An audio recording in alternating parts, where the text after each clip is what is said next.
and welcome to the riveting sequel to How to Open a Game Store. This is part 2. We're going to talk about super exciting things like insurance. Oh, all right, that's not exciting, but it's necessary and it's very important. We're also going to talk about building out the store, what you're going to carry in your store, and a lot of other little things and some ideas and some experiences I've had over the years. So let's jump right into it.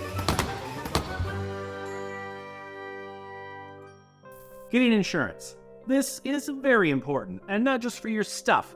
Typically, if you're renting a building, the landlord will have some sort of insurance on the structure itself that he'll have to replace it or whatever. He'll have to rebuild it, but he's not going to cover your stuff if it all burns down.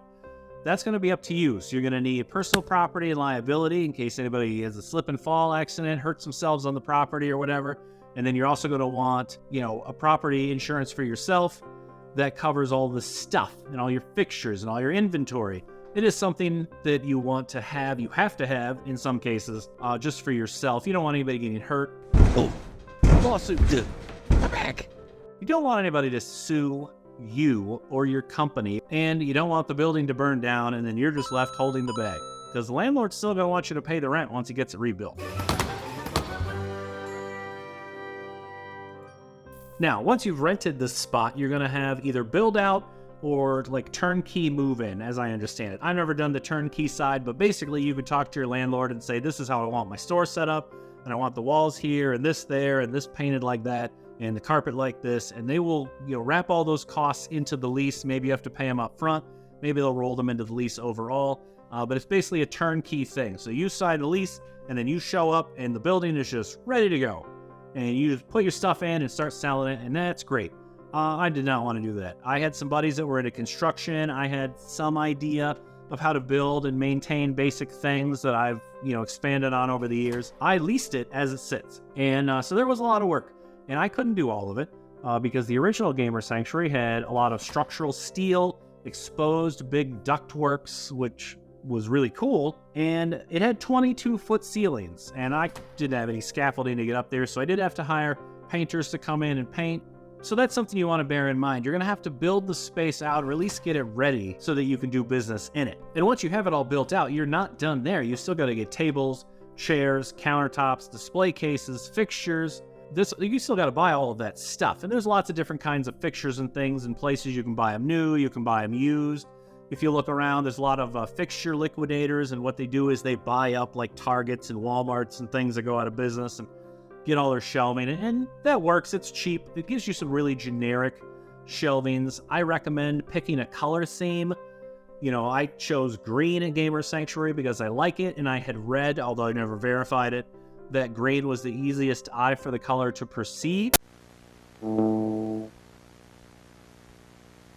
So people were very comfortable at Gamer Sanctuary, and that's what I wanted. When it came to shelving and stuff, at first I didn't know anything about retail shelving, so I bought like recycled Lozier shelving, which is the gondolas you see like in Target, Walmart, all those places where they have, like pedestal thing on the bottom and then a bar that comes straight up with pegboard on the back, and you can add shelves and all that stuff. And that stuff worked fine. We repainted it, put it up, and it looked good. It looked very professional. I don't think I would do that anymore.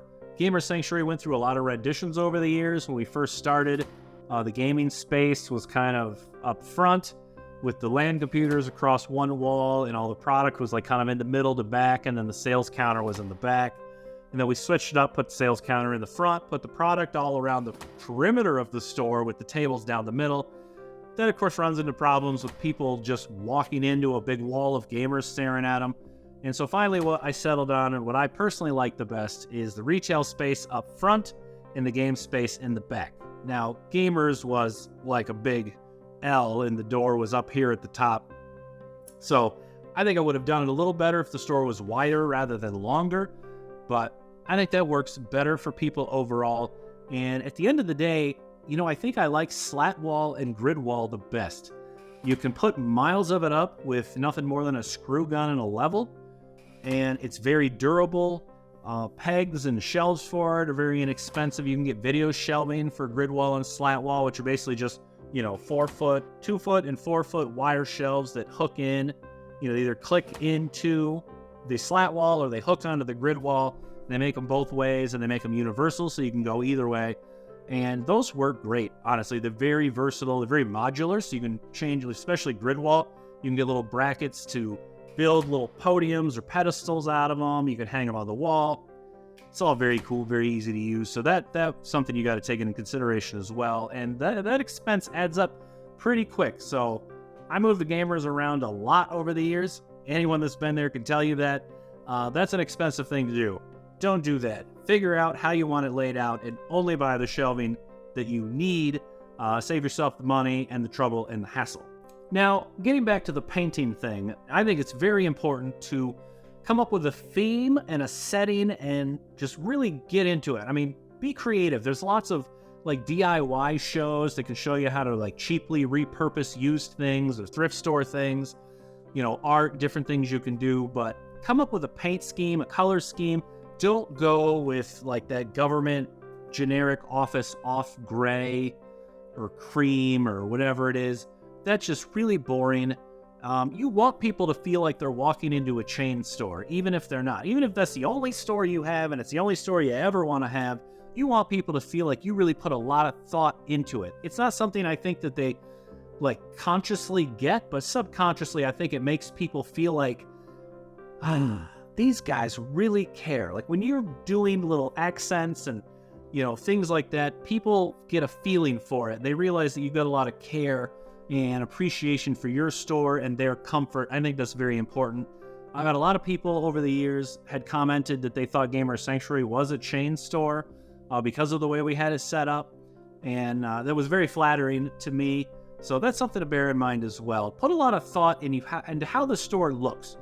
I've made mistakes over the years, and one of those mistakes was trying to organize my gaming room to just fit as many people as possible, and that ends up being uncomfortable for everyone. If I could do it over again, or if I open a store in the future, I would want my game store to be comfortable and accessible first, and then worry about how many people you can fit in it. That's just my personal outlook on it. Maybe other game store owners differ on that one, but that's what I think. Make the customers as comfortable as possible. Give them every reason in the world to want to stay, and as few reasons as possible for them to leave.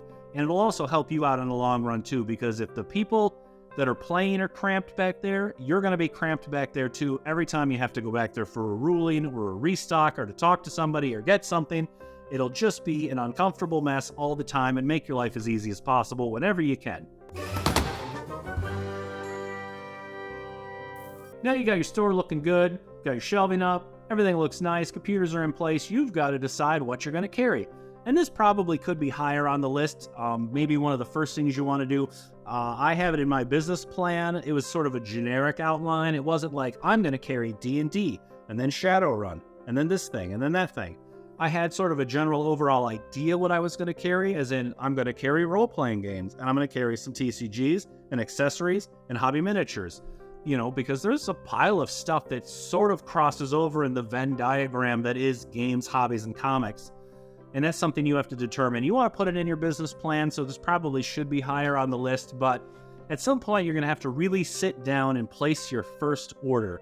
And in that order, you want to make sure you've got what you're going to need to make your customers happy, bearing in mind that no matter how good your research is, you're going to find out that some of the people in your area don't like some of the stuff that you have, or you don't have some of the things that they would want.